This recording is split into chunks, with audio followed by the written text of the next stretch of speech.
The gods of Olympus have abandoned me.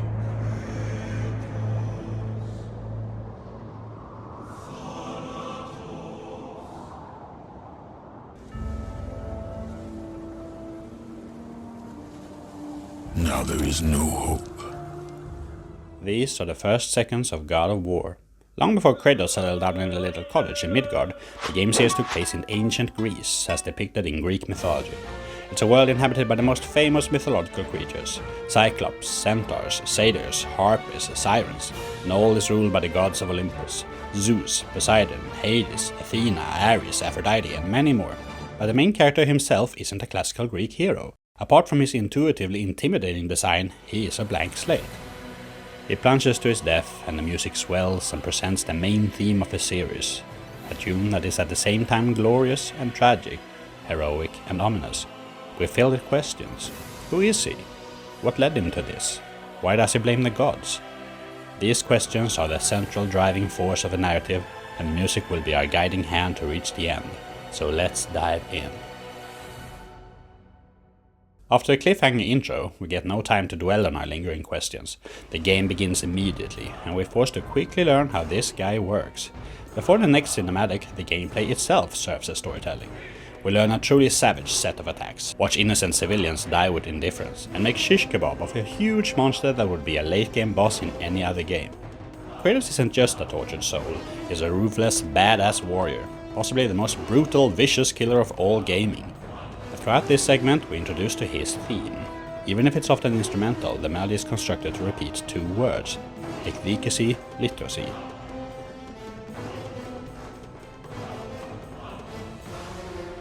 Apart from the regular orchestra, the composers of God of War made use of a lot of non-Western instruments. The score is full of trance-like doumbek beats, ethereal oud tremors, and ornamental duduk melodies. Though let's be clear, none of these are actually Greek, much less ancient Greek. These games aren't concerned with authenticity, but with awe, mystery, and scale. The one thing that's actually Greek is the choir. Serving as a literal Greek chorus, it narrates the story and describes the characters, and because all the lyrics are in Greek, it's able to convey meaning without spoiling anything. Consider the first words we heard. Thanatos means death. Quick tangent, the proper Greek pronunciation of Kratos would be Kratos, but the choir always stays to the English pronunciation. And since most of you probably can't read the Greek alphabet, I'll present the lyrics phonetically from now on. The lyrics of the main themes all carry deeper significance. The God of War theme describes Kratos' prowess, his exceeding in strength and might with the spear. The words may seem kind of random, but that's because they originate from an ancient text, the Homeric hymn for Ares, the God of War. But why? Let's take it from the beginning. Over the course of the game, we learn Kratos' backstory through flashbacks. In summary, he was once the greatest and power-hungriest captain of Sparta. His ambitions were dashed by facing defeat at the hands of a barbarian king, leading Kratos in a moment of weakness to pledge his soul to the God of War in return for victory. His wish granted, Kratos repaid his debt by serving as Ares' agent, doing all the god's dirtiest work. This culminates in the most important event in his life, which he refers to as that night, like an anime character. You will die for what you did that night. During a village raid, he's lured into a frenzied rage that ends with him inadvertently killing his own wife and daughter. This was Ares' heartless plan to turn Kratos into a perfect, inhuman killing machine. But instead, Kratos swears vengeance and spends 10 years serving the other gods, all the while drowning himself in carnal pleasures to numb his guilt. This is the man we play the game as, a shadow of his former self with a theme that states his motivation over and over.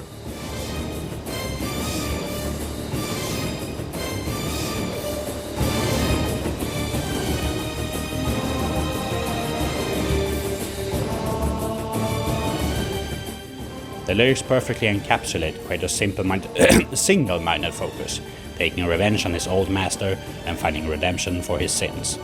The God of War theme represents Kratos as a tragic Greek hero, and this theme represents him as the vengeful Spartan. Now tell me, do these melodies feel heroic or ominous, majestic or threatening? If you think it's a bit of both, that's no coincidence. It's all to do with these notes right here. Let's talk about modes. In classical Western music theory, the standard scales are the major and minor. You probably already know the C major and A minor scales since they just use the white keys.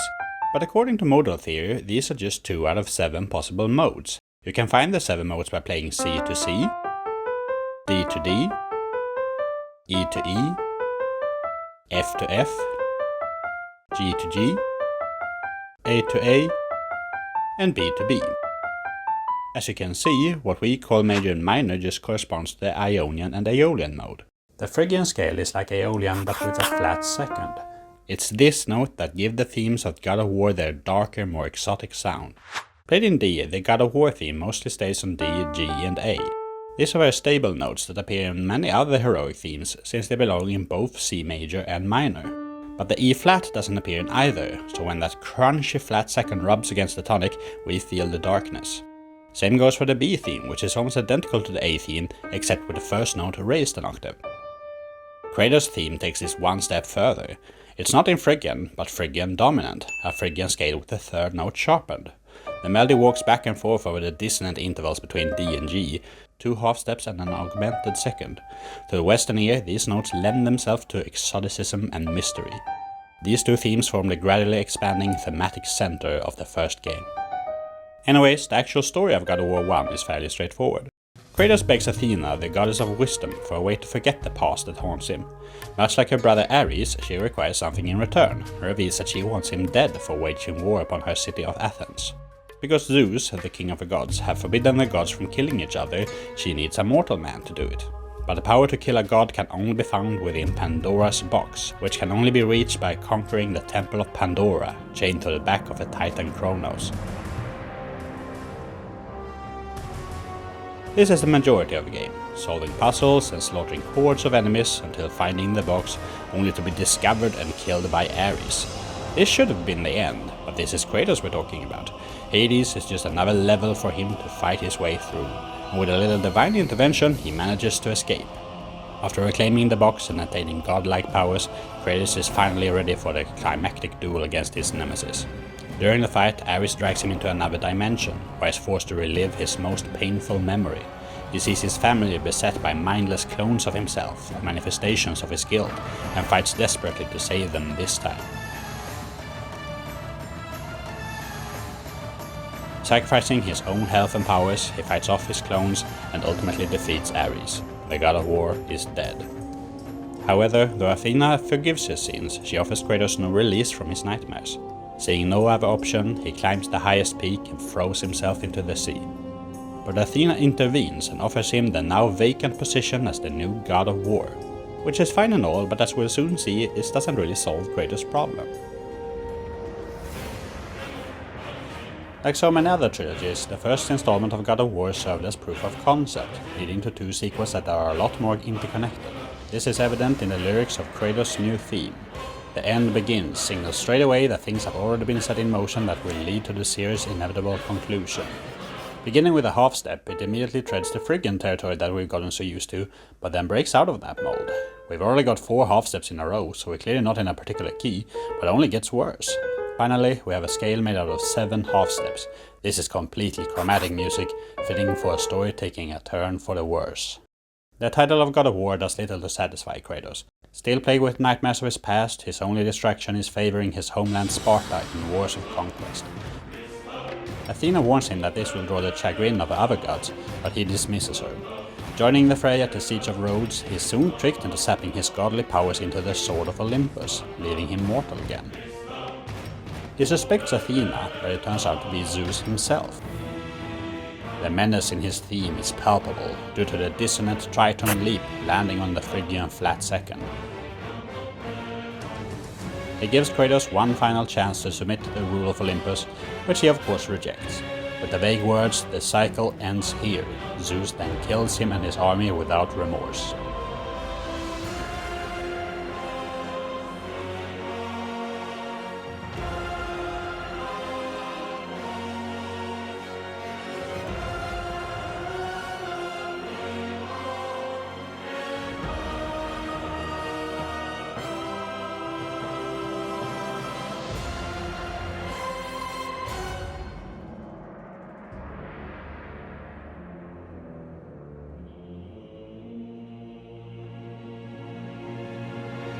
Kratos once again sinks into Hades, surely for good this time. But his unconscious mind is visited by a voice, the narrator, who is revealed to be the Titan Gaia, Zeus' grandmother.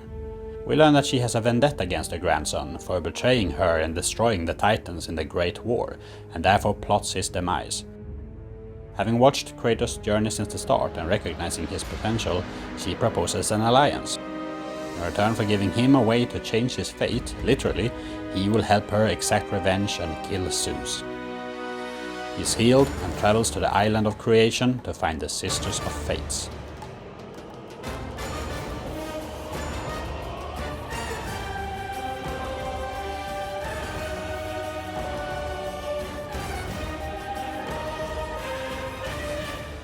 This game largely takes place on the island of creation, where we get to massacre a good portion of Greece's most famous heroes and demigods: Prometheus, Theseus, Euryale, Perseus, Icarus, the Kraken.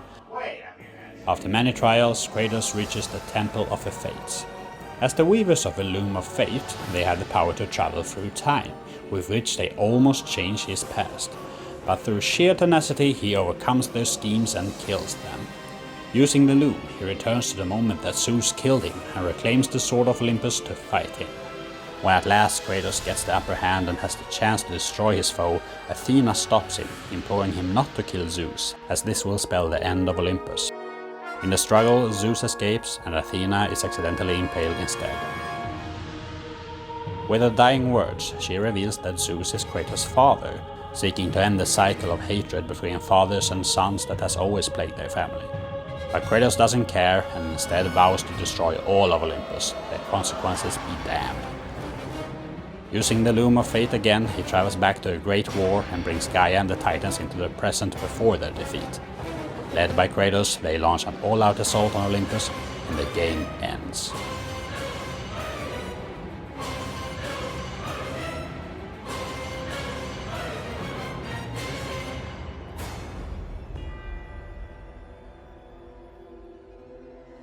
Having now perfected the art of the intro, God of War 3 begins with an overture, serving as a recap of both the story and the themes of the first games, and to introduce Kratos' final theme. Kratos Kotoso Olos, I will kill them all. He has given up the quest for redemption, now driven only by lust for blood. Much like the end begins, the theme is chromatic while accentuating the same Phrygian flat second. Accompanied with a rhythmic ostinato, the rage theme shows Kratos' evolution from a tragic hero to an indisputable villain.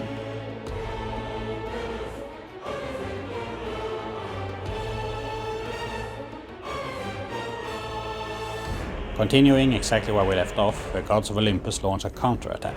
Setting a new standard for opening sequences and boss fights, Kratos faces off with Poseidon, god of the seas, in a battle on the back of the Titan. Though initially imposing, it's soon clear that the gods themselves are the new fodder for Kratos' blades. But just as revenge is within reach, Kratos and Gaia are thrown off the summit. As they struggle to hold on, Gaia admits that Kratos was nothing but a pawn in her scheme and shrugs him off. He plunges all the way down into Hades, once again losing his weapons and powers. From a gaming standpoint, we understand that this is an excuse to put us back to zero, but it's also an important low point thematically. Gaia was Kratos' last ally. By now, it's clear that nobody trusts Kratos or likes him, just like he doesn't trust or like anyone else. In this world, everybody, including Kratos, is either a pawn or an obstacle. He once again finds himself stuck in the underworld, but let's be honest, for Kratos that's a Tuesday. Seeking a way out, he meets the spirit of Athena, who explains that she has ascended to a higher state of existence after her sacrifice. She now uncharacteristically informs him how to destroy Olympus, namely to destroy the flame of Olympus, and once again use the power in Pandora's box, residing inside. Soon enough, Kratos is back in shape, making his way up Mount Olympus while killing everybody that starts with the letter H. Hades, Helios, Hermes, Hercules, Hephaestus, and Hera get eviscerated one by one.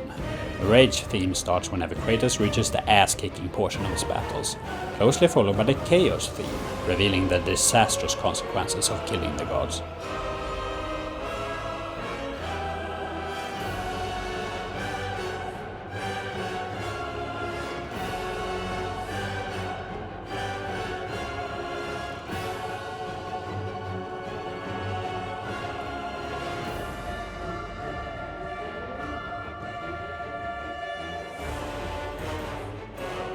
However, during his murderous trek, he befriends a child that reminds him of his daughter. This is Pandora, whose backstory is gradually revealed throughout the game.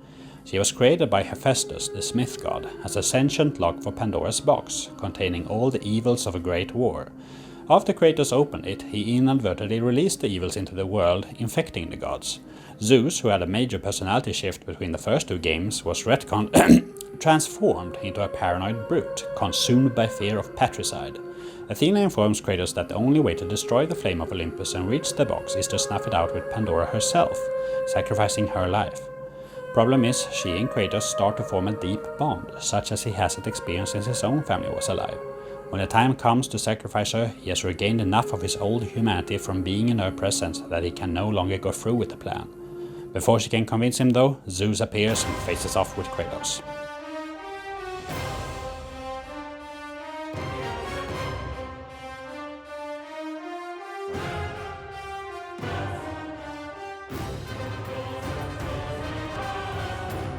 Finally, Kratos is forced to choose between Pandora and vengeance, and he chooses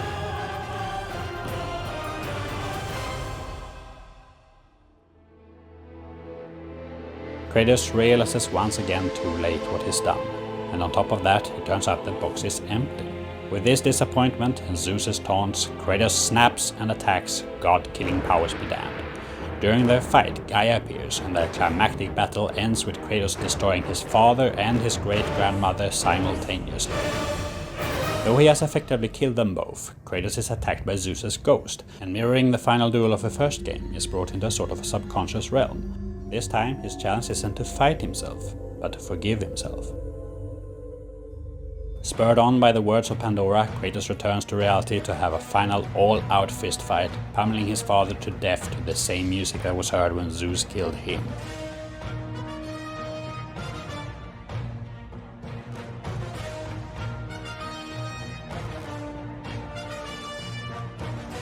He finally destroys Zeus for good and beholds what remains of the apocalyptic world. After all his struggles, the betrayals, the death and suffering, what was it all for? Athena appears, revealing that the thing that ultimately allowed Kratos to succeed was the power of hope, hidden within him since he first opened the box. With it, she can rebuild the world in her image. But Kratos, sick and tired of all the gods and their scheming, and perhaps remorseful for all the pain that he has wrought, denies her that power by killing himself, giving hope back to whatever's left of humanity.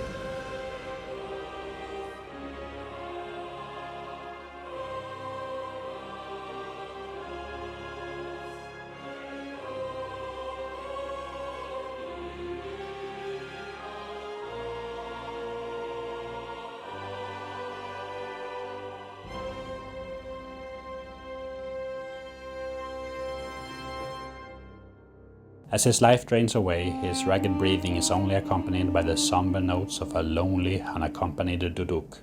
The man we were first introduced to in an attempt to take his own life has finally succeeded. Kratos, the ghost of Sparta, the god of war, is finally dead.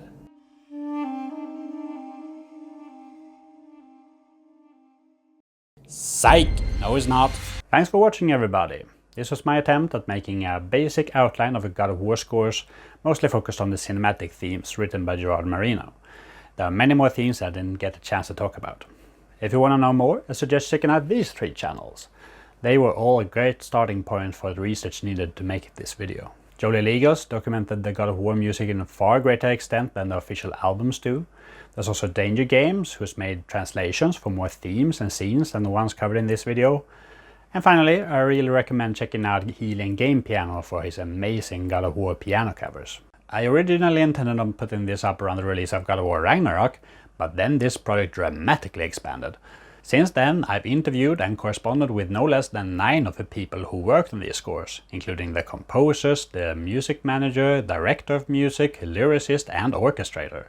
This is now a 2-video project, with a second part concerning the production and development of the scores. So, look forward to that.